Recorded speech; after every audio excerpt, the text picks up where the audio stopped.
Folks, Black Star Network is here. Hold no punches! I'm real revolutionary right now. Support this man, Black Media. He makes sure that our stories are told. Thank you for being the voice of Black America, Roland. Stay black. I love y'all. All momentum we have now, we have to keep this going. The video looks phenomenal. See, there's a difference between Black Star Network and Black-owned media and something like CNN. You can't be Black-owned media and be scared. It's time to be smart. Bring your eyeballs home. You dig?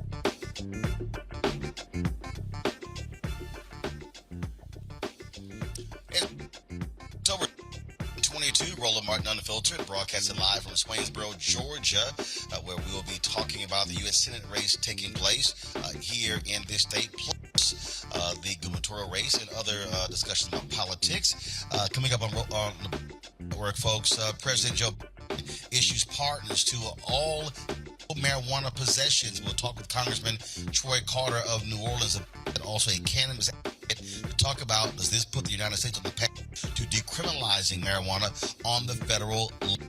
Also on to a new video encouraging folks to register.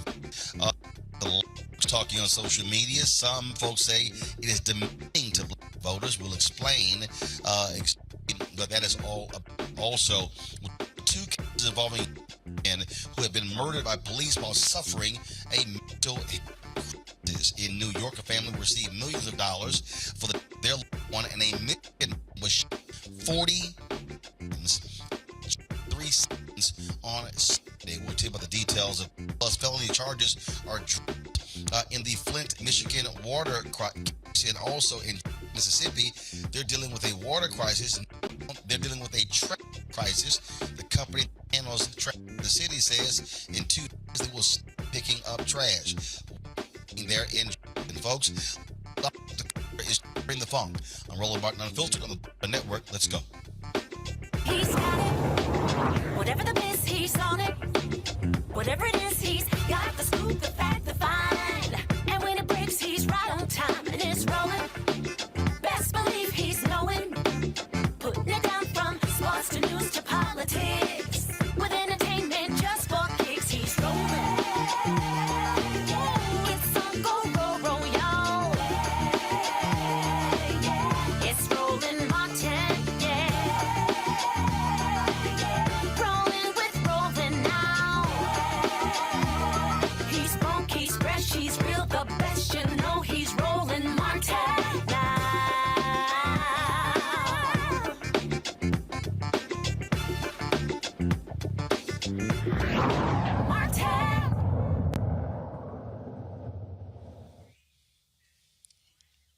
3 hours ago, from another promise kept, another promise. President Joe Biden. Today, the president announced that he was issuing pardons to everyone who has been convicted of a simple marijuana possession. He's also encouraging governors across America to do the exact same thing. This has been one of the issues that was often talked about because now in the United States, you have a number of states that have decriminalized marijuana, and folks are out there making billions of dollars off of marijuana being legal. In number of individuals are going to prison or still in prison as a result of marijuana convictions. In addition to the pardon, he also is instructing the Secretary of Health and Human Services to begin to review the application of marijuana potentially could lead to the decriminalizing of marijuana on the federal level. We want to talk about this with Congressman Troy Carter out of New Orleans. Glad to have you on the show, Congressman. And Hey, we'll Roland, how talk are with you, the man? candidates about this. But before we do the video, the President Joe Biden released shortly after they briefed reporters on this huge decision. As I said when I ran for president, no one should be in jail just for using or possessing marijuana. It's already legal in many states, and criminal records for marijuana possession have led to needless barriers to employment, to housing, to educational opportunities. And that's before you address the racial disparities around who suffers the consequences. While white and black and brown people use marijuana at similar rates, black and brown people are arrested, prosecuted, and convicted at disproportionately higher rates. So today, I'm taking 3 steps to end this failed approach. First, I'm announcing a pardon for all prior federal offenses for the simple possession of marijuana. There are thousands of people who are convicted for marijuana possession who may be denied employment, housing, or educational opportunities as a result of that conviction. My pardon will remove this burden on them.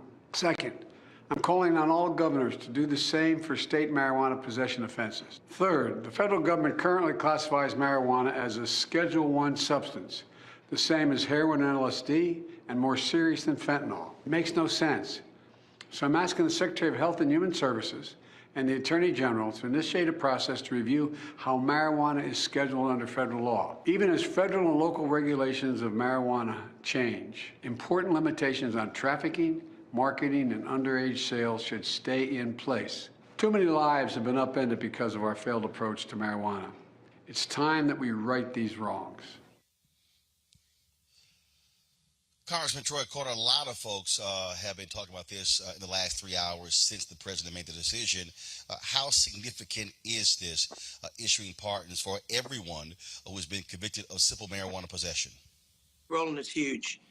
We applaud the president for his action today. It goes a long way to demonstrating that marijuana, while legal in some 38 states in our country, it's in some capacity is legalized.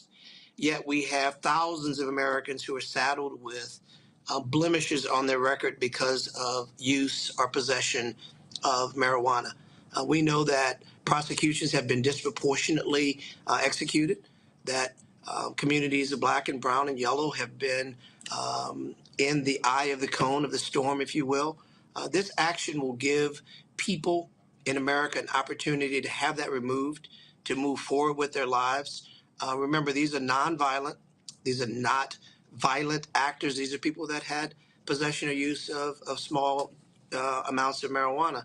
I think the president is doing the right thing. We met with the White House back in April to talk about this with senior staff in the White House. We followed up with the creation of HRES 8557, which is my bipartisan bill to create a expungement program on the federal level, and encourage to join those states that have done it and those local communities that are likewise doing it. It's the right thing to do for all the right reasons, and I applaud the president for his action. This was one of the campaign promises he made, and it also was an issue that was being championed by Vice President Kamala Harris as well. It was the pressure of activists and others who pushed the president to actually do this. One of the things that we still are facing, you have folks like Senator Tom Cotton of Arkansas who insists that we should be putting more people in prison as opposed to what's happening right now. And so you still have forces out there who want to lock people up. There are still individuals who are in prison on the state level, 10, 20, 30 years for simple marijuana possession, costing taxpayers thousands of dollars every year for literally low-level crimes. Well, I think what you have is you have people who make political hay out of these things, and they use this as scare tactics. Yes, we have a crime problem in America. We have a crime problem that needs to be addressed. But we don't need to continue to build jails and put people in jails for misdemeanors, for things that I'll go back and say again, that in 38 states in our union is legal in some shape or form. So for Tom Cotton or anybody else to try to make this a political football, it's unfortunate, because if you look at the numbers will clearly support that the beneficiaries of this executive order and hopefully the passage of HRES 8557 clearly will show you that black, white, Democrat, Republican, east, north, south, and west will benefit from this correction. And I call it a correction because we know that it has been disproportionately enforced. It has caused havoc in areas that of our community that have been underserved and over-policed. We don't want, by any means, to burden police officers with going after these misdemeanors when they should be free. Those resources should be free to go after hardened criminals, carjackers, rapists, robbers, those people that are wreaking havoc on our communities. People that have misdemeanors for marijuana, they're not in that category. And it's unfortunate that some will try to play that card. But I will tell you that I'm very proud that we have bipartisan support for both my Climb Act and the Expungement Act.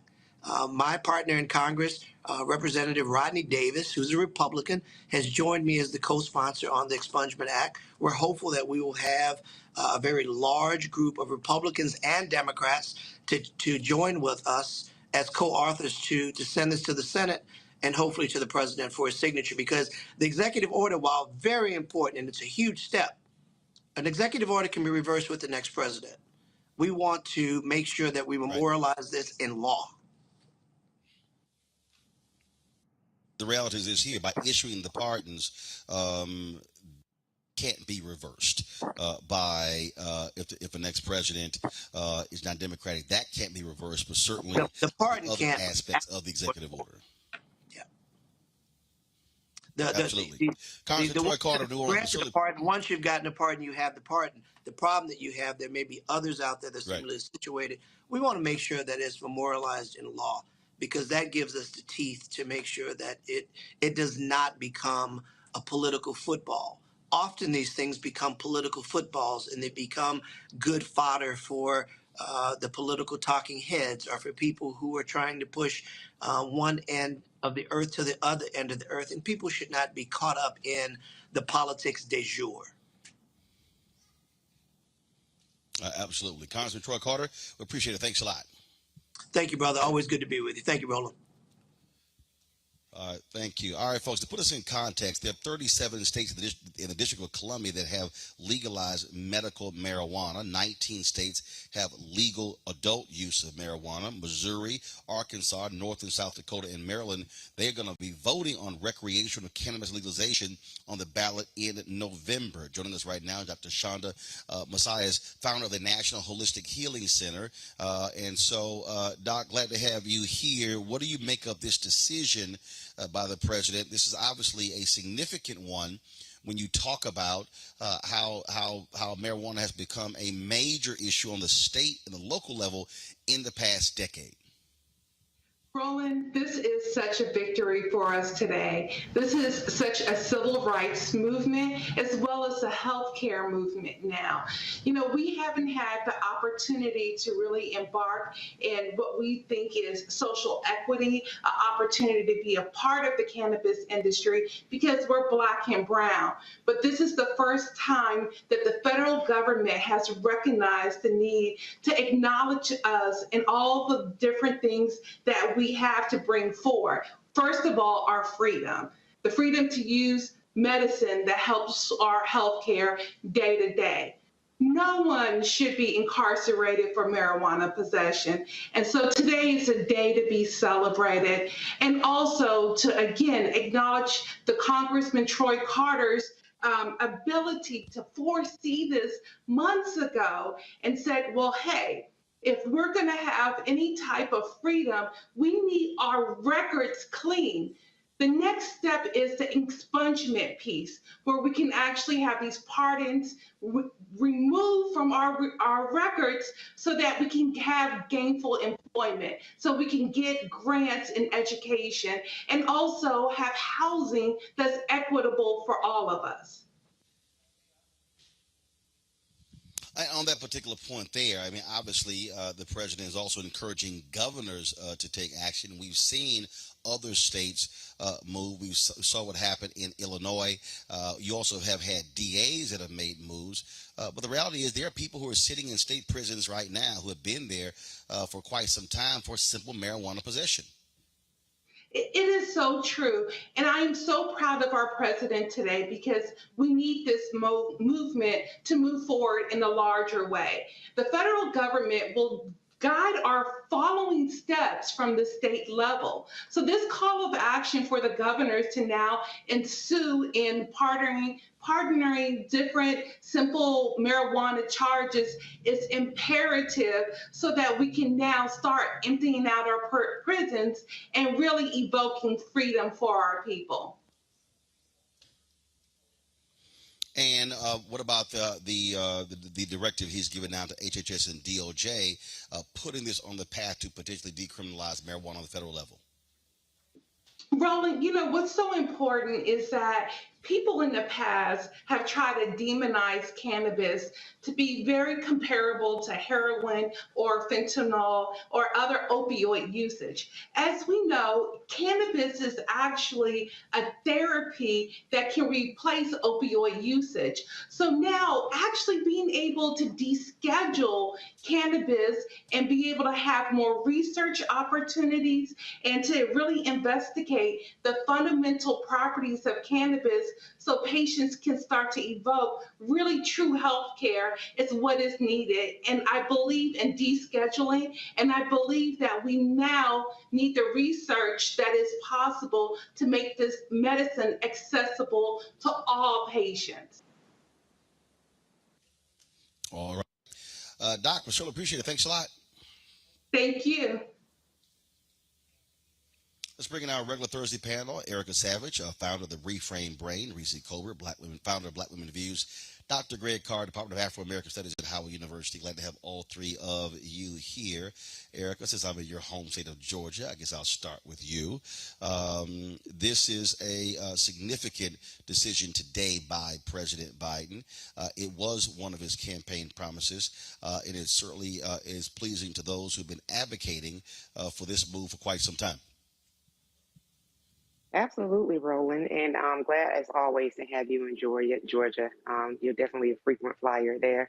One of the things I will say about President Biden's, in terms of the decision that he made and shared with the American people today, is when you're thinking about what the conversation has been of late, it has been specifically, particularly in the political realm, around Black men and Black man voters. And Reese pointed out several times throughout her book, throughout her sharing throughout her channel that, you know, though Black women make up a lion's share of the Democratic base, right next to us is Black men. And so when we look at the implication of having an ounce or less of marijuana, simple possession of marijuana being a felony charge, that President Biden is essentially saying that that will be wiped away, you're talking about the ability to enter life very much so differently.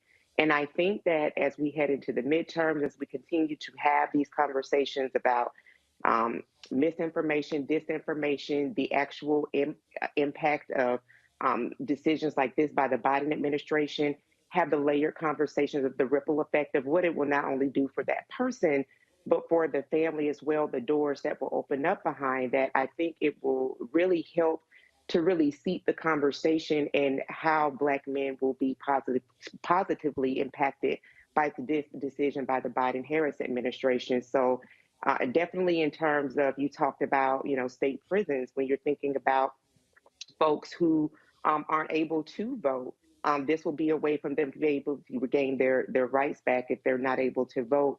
We are again talking about a decision that not only positive impacts Black men, Black and brown people, but people at large, because as it was already said, the rates of usage across all racial lines is pretty much equal. But we're going to talk about this later in the show with regard to rap lyrics, and then how there have been 2 Black men have been granted new trials with the decision to throw out rap lyrics and things of this nature. This is another way to help de-weaponize what it means to be Black in this country. And I think that it is something that should be celebrated, and definitely something that should be in the conversation as we continue to talk about voting, the importance of voting, the importance of judges, the importance of having right leadership and holding people to promises made that they have absolutely ensured that they kept, in policies that were successful in the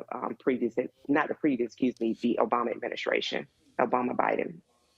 Reese, this comes on the heels of the student loan debt relief decision as well. And so for the people who say the president and vice president, they have not delivered, this is certainly one of those where they can't say that.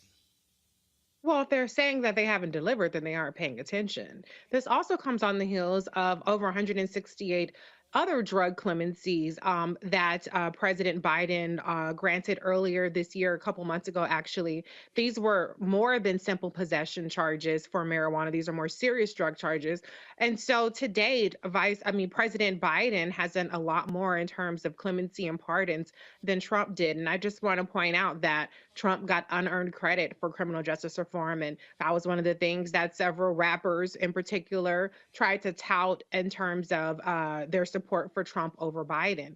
When Attorney General Sessions came in, he implemented a war on legalization of marijuana. In fact, directing his attorneys to charge marijuana charges as harshly as possible and seek the lengthiest sentences possible, reversing the Obama-Biden administration policies. And so what we're seeing is more progress towards a more equitable system. Most people in federal prison are not in there for simple possession charges, but that is the case throughout a lot of the country. And so this is really important. And then the last thing I just want to point out, because I know people like to start off with the disinformation, and Vice President Kamala Harris has been attacked, particularly over Brittany Griner and her possession charges, and people have put out disinformation that Vice President Kamala Harris was somehow a zealot when it comes to possession. But in fact, Nikki Solis, who was the public defender the entire time of Vice President Kamala Harris's tenure as DA, has stated that Vice President Kamala Harris did not charge simple possession marijuana charges.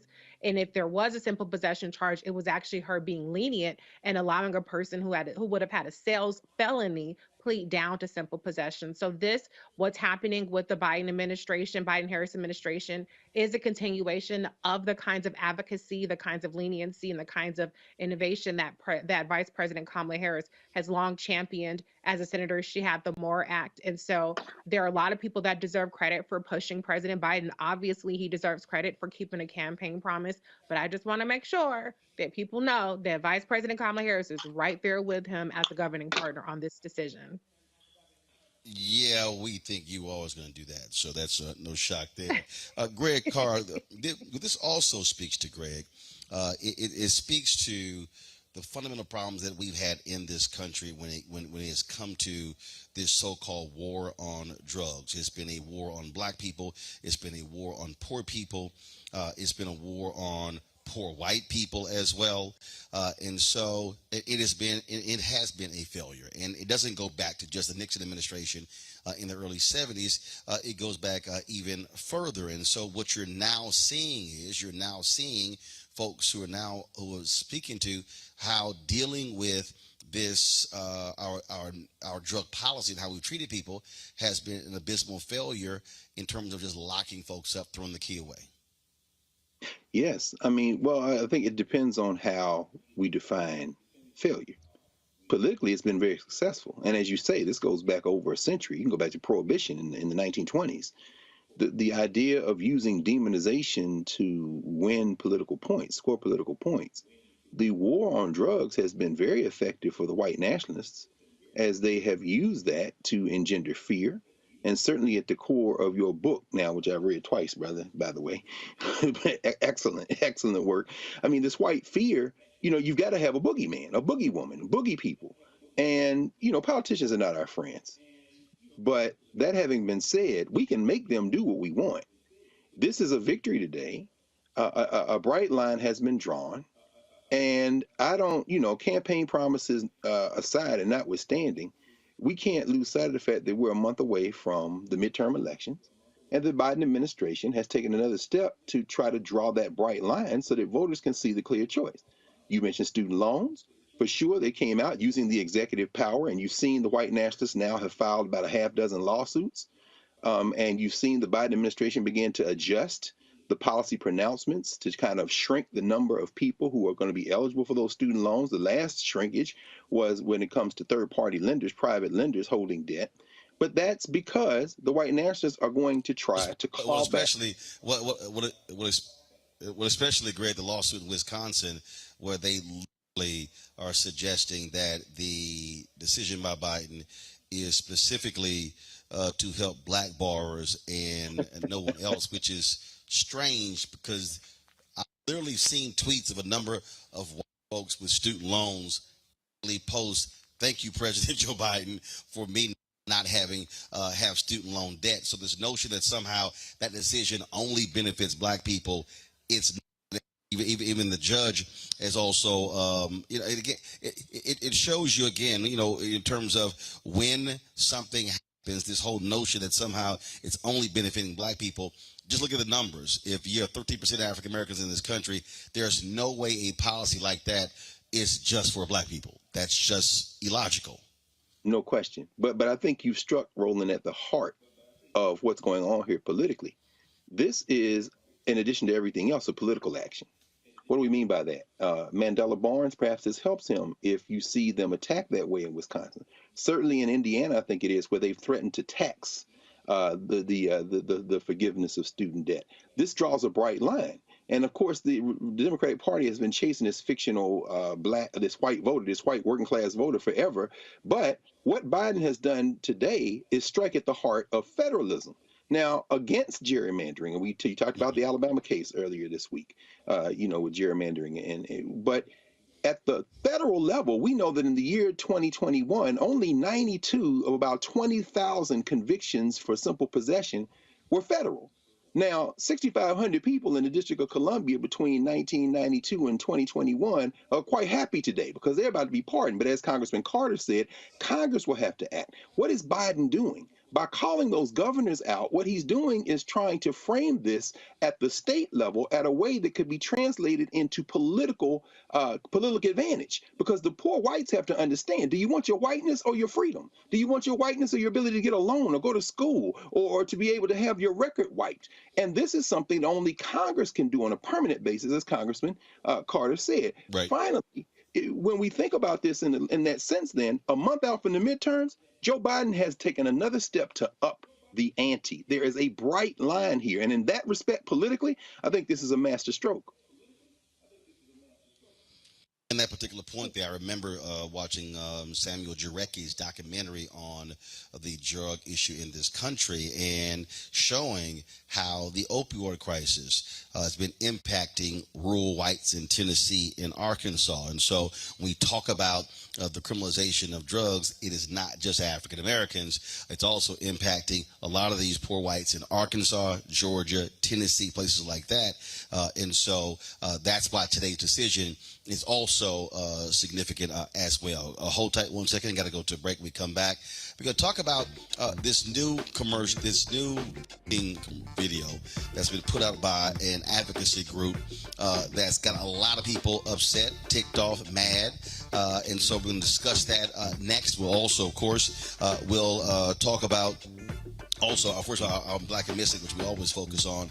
Also, a couple of cases in Michigan. A man shot nearly 40 times in almost 3 seconds by cops there, and the family of another man who was killed having a mental breakdown. They're going to be receiving several $1 million. We'll tell you more about that as well. Plus, we'll be having a conversation here in Swainsboro, Georgia, about this year's election with a panel of elected officials and others talking about what issues matter to voters here. Everything in Georgia is not about Atlanta, the metro area. It's also what's happening in rural Georgia as well. So with all of that on Roland Martin Unfiltered, don't forget, download the Black Star Network, Apple phone, Android phone, Apple TV, Android TV, Roku, Amazon Fire TV, Xbox One, Samsung Smart TV. You can also support us, Bring the Funk Fan Club.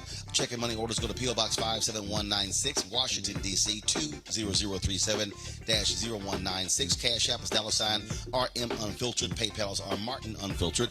Venmo is RM Unfiltered. Zelle is Roland at RolandSMartin.com. Roland at RolandMartinUnfiltered.com. And don't forget to get my book, White Fear, How the Browning of America is Making White Folks Lose Their Minds. Available in bookstores nationwide, Amazon, Barnes & Noble, IndieBound. Also, Books A Million, Target. You can also order from your favorite Black bookstore. And, of course, you can also download it on Audible as well. We'll be right back.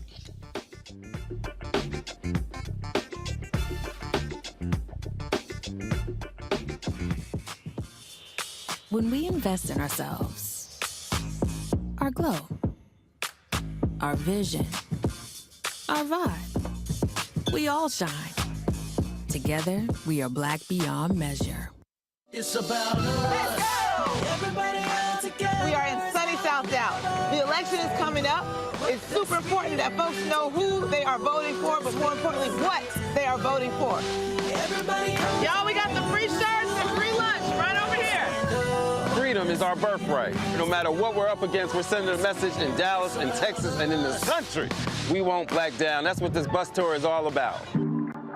The housing cost is one of the most capitalized areas that we have found. People who are marginalized, that are brown and Black, we are suffering the most, and I think that we have the biggest vote and the biggest impact in this election. I'm voting for affordable housing, for sure. We should not be paying the cost of a utility failure because our elected officials are too proud to say we need help. I know that we can bring out our people to vote. It's a part of our birthright. Right. It's a part of our heritage, and surely it's a part of our present and part of our future. That's right. That's what's up. And we won't black down. Forward that message to 5 friends, because in that message, it's got links to how to get registered, how to check your registration status. Like I said, 2:30 we'll start rendezvousing right here on this street. I am voting to let our voice be heard in the rural communities that, hey, we are people too. There are things that we need. Free shirts, free food, and lots of power. We are in Longview, Texas, where Black voters matter, 365. Whatever type of oppression a white supremacist throws our way, we will not black down. We are in relentless pursuit of liberation of our people. Freedom is liberation for Black bodies and Black communities to make economic change through political power. Freedom is choice. We won't black down. We won't black down. We won't black down. We won't black down. We won't black down. We won't black down.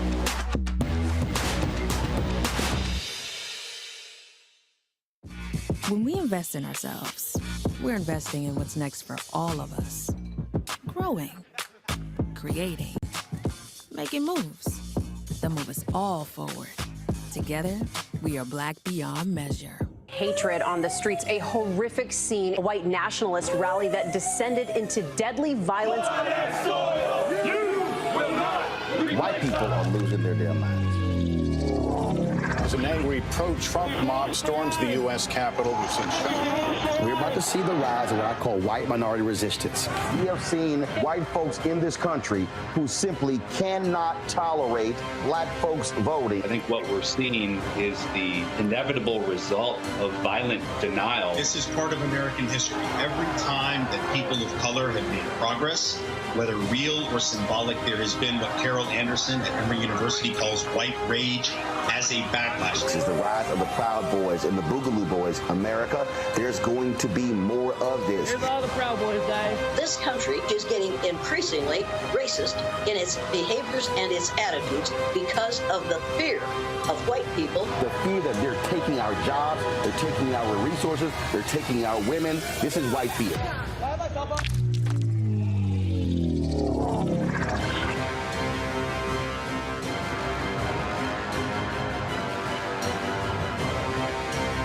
What's going on? This is Tobias Trevelyan. Hey, I'm Amber Stevens-West. Yo, what up, y'all? This is Jay Ellis, and you're watching Roland Martin Unfiltered.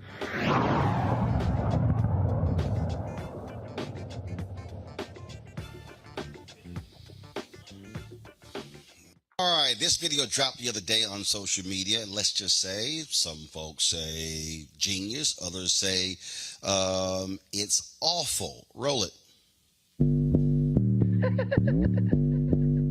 Yeah. Trey Tracks, I think we got one. It's voting season, bruh. No voting, no loving. No voting, no touching. No voting, no nothing. No voting, no fucking. No voting, no fucking. No voting, no loving. No voting, no touching. No voting, no nothing.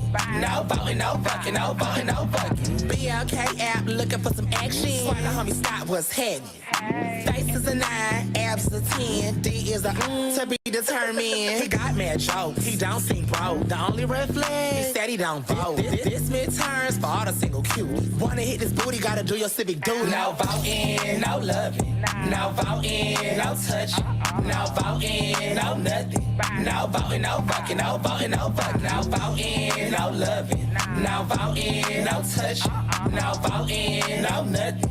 No voting, no fucking. No voting, no fucking. Yeah, don't stop now. Stop my ballot box again. But my homegirl through. Put the buy in partisan. Politics be so nasty. Make me wanna flirt ya. Show you how to be a poll worker. Legs in the air, I don't care. Anyone could get it. Universal health care. If you wanna come before the deadline. Come in the jacuzzi, gerrymander this coochie. No voting, no love. No voting, no touch. No voting, no nothing. Can't let me down. Gotta stand up for something. No voting, no love. No voting, no touch. No voting, no nothing. BLK, we gon' stand up for something. Yeah, that's right. No voting, no loving. If the coochie is the goal, go ahead and pose. Period. Got it.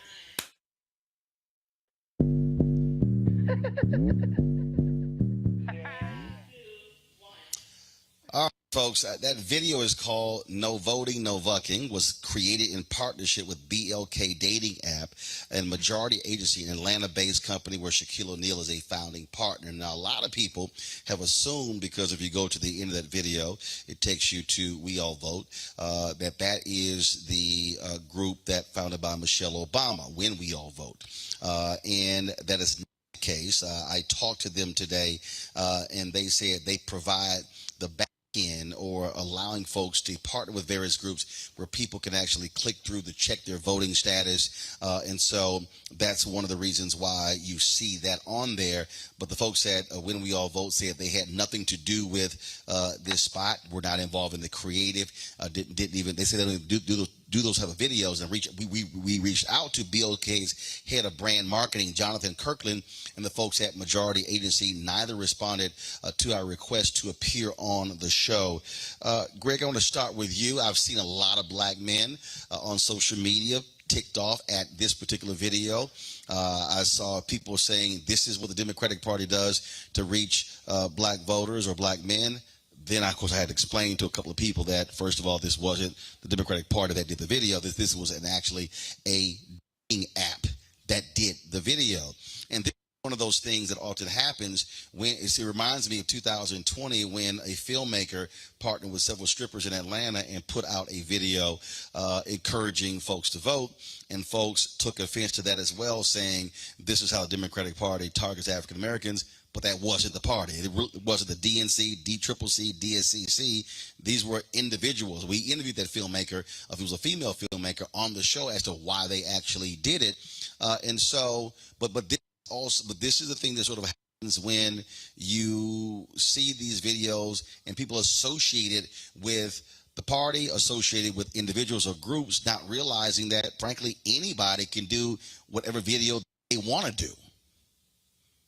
Absolutely, man. What I'm about to say, I'm going to say as an African person born and raised in Nashville, Tennessee in the South, with a set of values and cultural grounding would probably be called respectable politics. That video made me wince. It absolutely made me wince. But I'm also saying this as an African person who loves Black people, who understands what's at stake. I really couldn't care less what people who would argue hard about respectability have to say if that's going to reach people. And here's the bottom line as far as I'm concerned. You know, back in the early 20th century, late 19th century, 1899, Yasantiwa in what is now Ghana, the Queen Mother of Ejisu, challenged the men of Ashanti to fight against the British. And she said, if y'all not going on the battlefield tomorrow, fine, you stay here. But when we go out there and defeat the British, the women of Ashanti, when we come back, you are not welcome in our beds. As the story goes, they tell in Ghana, the entire Ashanti nation was out there the next day to start what became the Yasantiwa War. About 2,400 years ago, Aristophanes, a Greek playwright, wrote a play called Lysistrata. In that play, the women of Greece told the men that if you don't stop fighting each other, none of you are welcome in our beds. And finally, a few years ago, Nick Cannon and Wesley Snipes and Tiana Paris and them made a Black version of Lysistrata set in Chicago called Chirac, which made the exact same point.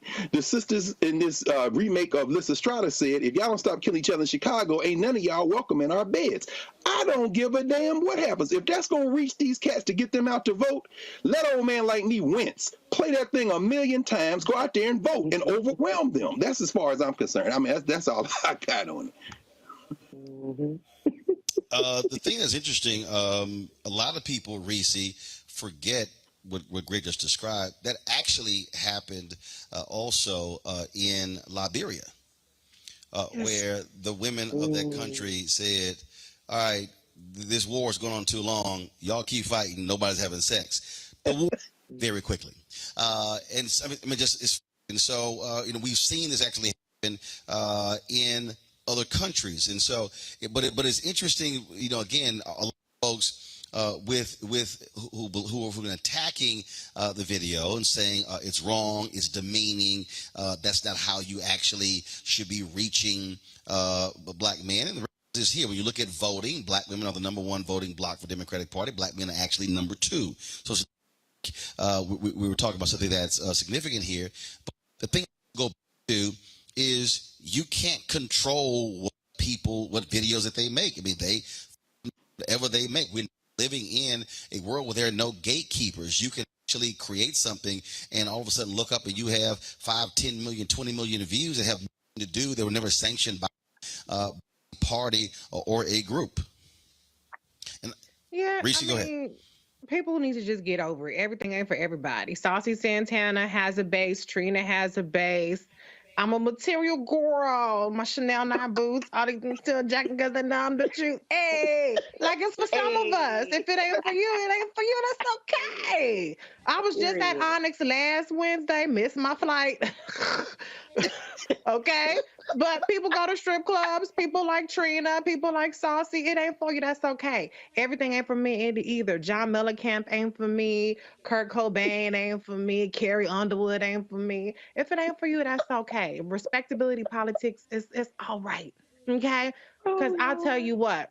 A lot more people saw that than the people who saw Justice Ketanji Brown Jackson blow up the spot on the 14th Amendment. A lot more people saw that than they'll see these press conferences, these fact sheets, these speeches, the debates that Sarah Huckabee Sanders didn't show up to with Chris Jones in Arkansas, that Rand Paul didn't show up to with Charles Booker in Kentucky. A lot more people know gerrymander this It's kids in the audience, so I've been told, so I ain't gonna say it. But a lot more people talking about Trina and her gerrymandering line than the fact that Ron DeSantis gerrymandered 2 black districts out of his state and said, "Who gonna check me, boo?" And so if you want to have something to be mad about, let's look at the candidates, because the candidates is giving you a whole lot more fodder than 2 rappers putting out a catchy tune. Doug Mastriano in Pennsylvania was wearing a Confederate uniform for Faculty Day. Blake Masters down in Arizona said that we have inflation because too many black people have jobs at the Treasury Department.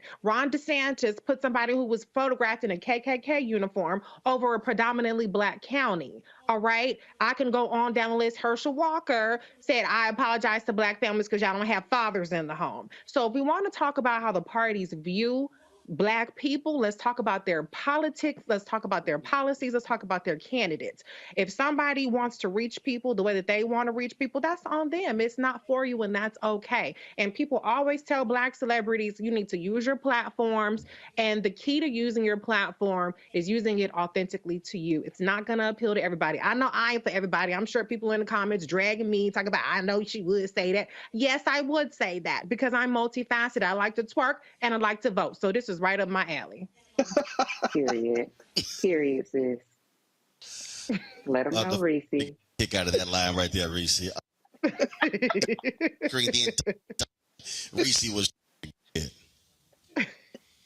Listen, that's right, Reese. That's why y'all got to keep buying Reese and Roland's book. They keeping it real out here. I'm definitely with Greg and Reese on this one because, you know, we just had on your show, Roland, about a month ago, social media strategist that talked about how specific demographics are only using content, that short form content, as a way of them engaging information, or that's their primary way, not only, that's their primary way of engaging information, talking about Gen Z and TikTok. So listen, when you have 2 people that have the appeal, that Saucy Santana and Trina's also on Love in Miami reality show, thinking about these things, people who may not have even been thinking about registration may go ahead and click to make sure that they are registered, or if it's not too late for them to register to participate in the midterms. We heard bipartisan term. That was something that Trina dropped in her lyrics. And then already, Sis has already talked about how she talked about gerrymandering. So if these are new terms and terms that are accepted into the lexicon of folks who really don't pay attention, that 40% block of folks that don't vote, if it penetrates, no pun intended, through that messaging, then I think that we have a winner here. So.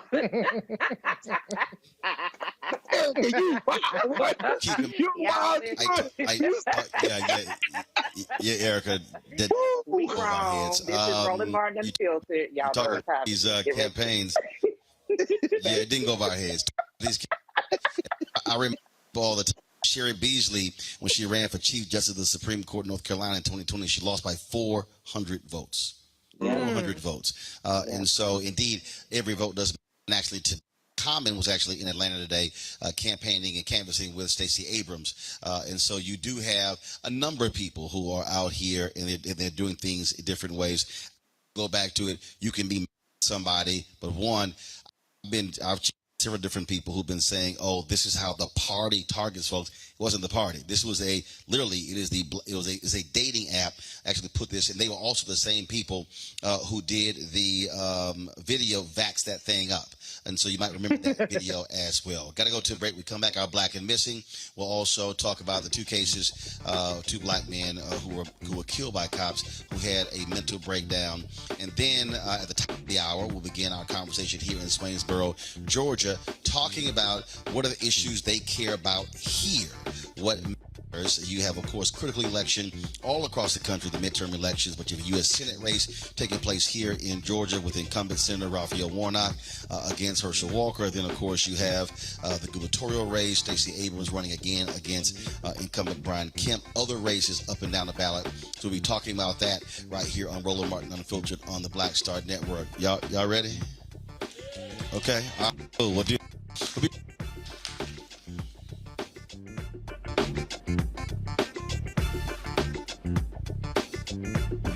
When we invest in ourselves, we're investing in what's next for all of us. Growing, creating, making moves that move us all forward. Together, we are Black beyond measure. On the next Get Wealthy, financial therapy, what it is and why it may be exactly what you need. So when you think about financial therapy, what we're talking about is how do we learn to live with our money in a way that is congruent with our values, that we understand our emotions about money, we understand our beliefs and our behaviors. That's right here, only on Black Star Network.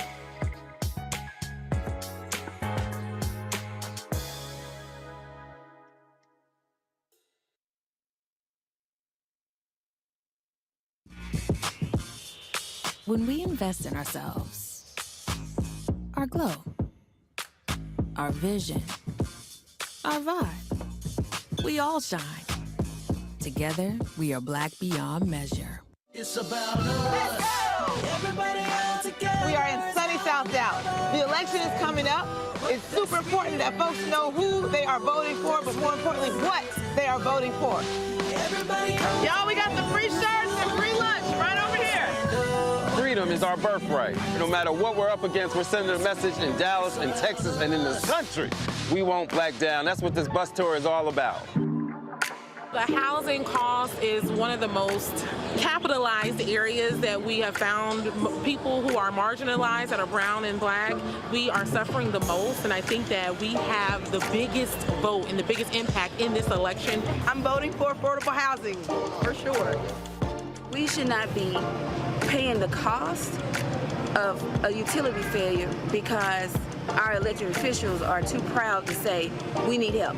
I know that we can bring out our people to vote. It's a part of our birthright. Right. It's a part of our heritage, and surely it's a part of our present and part of our future. That's right. That's what's up. And we won't black down. Forward that message to 5 friends, because in that message, it's got links to how to get registered, how to check your registration status. Like I said, 2:30 we'll start rendezvousing right here on this street. I am voting to let our voice be heard in the rural communities that, hey, we are people too. There are things that we need. Free shirts, free food, and lots of power. We are in Longview, Texas, where Black Voters Matter, 365.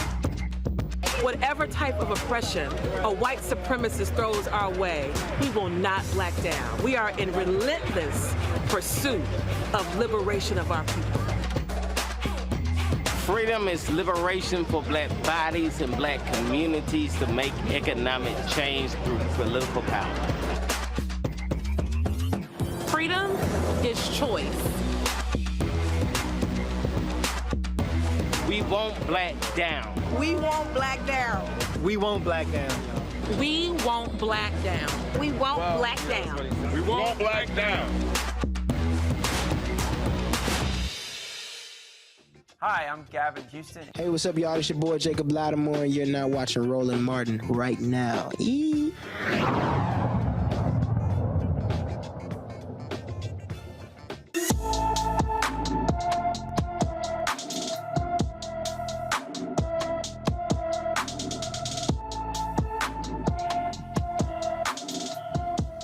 Walker was last seen in Fargo, North Dakota on June 29th. The 16-year-old is 6 feet tall, weighs 140 pounds, with black hair and brown eyes. Anyone with information about Tobias Walker should call the Fargo, North Dakota Police Department at 701-235-4493,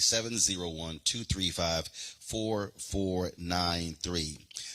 Michigan police officers, fired off 38 shots in 3 seconds, killing a young black man amid a mental health crisis. 20-year-old Porter Burks, who suffered from schizophrenia, was having an episode on Sunday night when his family called for help.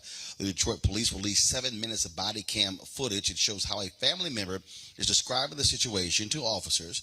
The police trying to reason with Porter to drop the knife he was carrying and the time the fatal shots were fired. Now, the video, of course, we're about to show you is triggering. And so if you don't want to see it, you can certainly, now it's time to walk away. And so go ahead and play the video. I'm going to speak over the video while it is playing. Now, folks, it's not clear how many of the 38 bullets hit Porter. Jeffrey Feiger, the Burks family attorney, he also said Porter would still be alive if Michigan had the resources to care for its mentally ill. I'm going to play that in a second. Go ahead and roll the video. This is the thing that we keep talking about on the show, Reese, Erica, and Greg. It reminds us of course, what happened in Rochester, where the city now is paying a family $12 million for the death of Daniel Prude. He suffered a mental health crisis, prompting his brother to call 911. Officers had a brief interaction with him before they pushed him face down on the asphalt with one officer's knee on his back. And again, he died. The city took responsibility for it with a settlement, but did not acknowledge any wrongdoing in his death. This is one of the greatest scares of a number of black parents, Erica, and that is calling police when a loved one is having a mental health episode. They end up dead. We covered this. You had Kajima Powell in St. Louis. You had the young man in who was playing with a screwdriver, and literally officers are showing up on the scene and firing shots within seconds, as opposed to dealing with someone who is having a breakdown.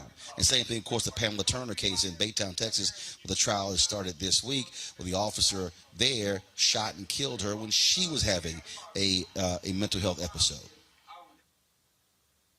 Yeah, Roland. And, there's no other platform that covers at the level that Roland Martin Unfiltered does. One of the things that I want to mention is that, this young man, Porter Rooks, was 20 years old. And I've been traveling a bit this month. This past month, September was Suicide Awareness Month. And I had the privilege of talking to a lot of young people who had been in college for a year or so, and just talking about from 2020 to 2021, specifically around depression, anxiety, and suicidal ideations. Suicidal ideations remain flat. A particular study that I'm talking about of college students, but depression, there was a 22% increase in depression, and anxiety, a 10.1% increases. And some of the things that these young people were telling me, you're talking about young folks the same age as the late Porter, you're talking about they were traversing through not only COVID, but just a number of depression, anxiety because of the way the world was operating, things that were happening at home. And so this is why we're continuing to see amongst young people a very significant mental health crisis that definitely, those specialists have continued to sound the alarms about even before COVID-19. So here we are with the police assassinating another Black body, and then doing something that we've seen all too familiar, which is handcuffing this person who is now transitioned. And then I read that they actually dumped his body by the hospital. So when you're talking about mental health, when you're talking about human experience, and then you're talking about law enforcement, for someone, and I've been very honest and vulnerable about this, that has a suicide safety plan in place. I have that in place because I would not, especially during the very, very early parts of my brain injury, would not want to have, and this was, a decision as well, would not want to have any part of law enforcement if I were to have a break, if I were to go into crisis, so to speak. I would want people that I trust, people that have had some type of mental health first aid training, people who are not trigger happy, who are not state station assassins around me. So I think that as we continue to really talk about these things, realizing the impact that it's having on people around us, also to understand that for folks that are listening to this, if you do have somebody who is in a mental health crisis, and not saying not to, there are other numbers that you can call as well. If you do have to call law enforcement, do what needs to be done. But please make sure that, all efforts are exhausted to get, unless having to get law enforcement, involved. Because as we see here with this young 20-year-old man, the consequences continue to be lethal, and definitely send condolences to his family and hope that they absolutely get what it is that they should get in terms of some responses for the way that law enforcement engaged Mr. Rooks. Reese, you've had people who've criticized defund the police, those who advocate for shifting of resources. They've talked about for mental illness. There have been so many cases in this country where people literally are dead as a result of sending police officers to the scene to deal with mental health crisis. We also have the story, it was also in Rochester, where they put a bag over this young man's hand and he was suffocated as a result. The reality is San Francisco, they made changes to their policy there, shifting resources, and when they would get a mental health call, they would send a mental health to the scene first and not police. Absolutely. You know, I mean, I know that there's an inclination for people to say, you know, Black families stop calling the police when your family member is having a mental health episode. But I think we can all agree that that is the absolute last resort. And so what we need to do as a society, you know, it's not going to be a more instant fix to fix these trigger happy cops who think they can just kill Black people at will and get away with it. However, like you just mentioned in San Francisco, we can get more mental health resources to these places and try to offload some of the work that is going straight to the police to people who are trained professionals. But in addition to that, we need to make more investments in mental health, period. By the time somebody's having an episode, there are multiple steps and there are multiple times that somebody could have intervened if they had access to mental health resources. You're down in Georgia, Roland, and I believe you are too, Erica. In Georgia, 94% of the counties have a mental health shortage professional. Stacey Abrams is a person who wants to fix that. Brian Kemp is not. Raphael Warnock, who's running for Senate, has put forth several pieces of legislation to increase access to mental health. So as we look towards the elections, we're not going to be able to solve policing with the stroke of a pen, but we can at least make a lot more progress towards mental health if we keep in mind the policies and the people that are really pushing forward, genuinely increasing mental health access, not when a mass shooting happens and then the Republicans try to say, oh, well, it's mental health, but they don't do a doggone thing to get those accesses, those resources expanded. We can put the people in place that will do it now. And Greg, here it's very simple. You take Rochester; they just had a $12 million settlement. I wonder how much of their city budget goes to mental health services. I mean, and this is the thing: we're now seeing multi-million-dollar settlements reaching in excess of $1 billion, and so cities are spending money to settle police abuse cases. If folk rethink how we police in this country, we could be spending that money on mental health and these type of crises. And I keep telling people, it's death. You ain't coming from that. That's exactly right, Roland. I mean, we've seen different polities take different actions. I mean, for many years I lived in Philly. Right across the bridge from Philadelphia, South Jersey, is Camden.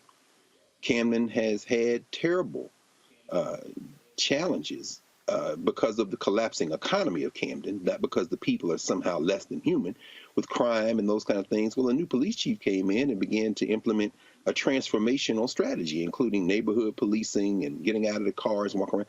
And as a result, you saw the interactions with police improve. Now, these killers, this death squad, this assassination squad, these punk paterolers, excuse my French, these less than men who set out to execute. Well, we know that some of the body camera footage that has been released was as a result of the crisis intervention officer who was trying to tell this young man to put the knife down. I mean, the man was brandishing a saber. So, I mean, wait, no.